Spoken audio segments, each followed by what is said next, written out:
IPL 2025 match 16 Lucknow super giants vs Mumbai Indians. Last time லக்னோவில் நடந்த game வந்து பிச் நம்பர் 4 ரெட் சாயில் பிச்சில் நடந்துச்சு. இந்த வாட்டி பிச் நம்பர் 6 மூவ் ஆயிருக்காங்க. இது வந்து ஒரு black soil pitch. So bounce கம்மியாக இருக்கும், ஸ்பின்னர்ஸ் கொஞ்சம் அசிஸ்டன்ஸ் இருக்கும் அப்படின்னு பிச் ரிப்போர்ட்டர் சொன்னாங்க.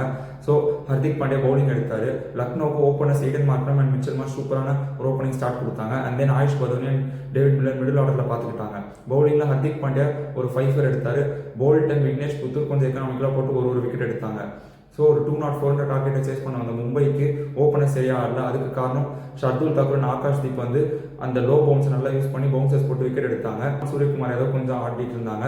நமந்தீப் சூப்பராக விளையாண்டாரு. திலக் வர்மா ரிட்டையர்ட் ஆகிட்டு சாண்ட்னர் உள்ள வந்தார். இந்த எண்ணில் ஹர்திக் பாண்டியா இருந்தார். பட் ஹர்திக் பாண்டியாவால் முடிக்க முடியல. ஏன்னா ஆவேஷ் கான் ஒரு எக்ஸலண்டான ஃபைனல் ஓவர் போட்டார். பட் கேம் சேஞ்சிங் ஸ்பெல் அப்படின்னா திக்வேஷ் சிங் ரத்தி கிட்ட இருந்து தான் அவர் தான் டிஃபரன்ஸ் மேக் பண்ணார். இந்த சீசனோட ஒரு எமர்ஜிங் பிளேயராக ஒரு ஃபைண்டாக லக்னோவுக்கு திக்வேஷ் சிங் ரத்தி இருப்பார். அதனால எம்ஐயால் இந்த நெயில் பைட்டிங் மேட்சை வின் பண்ண முடியல.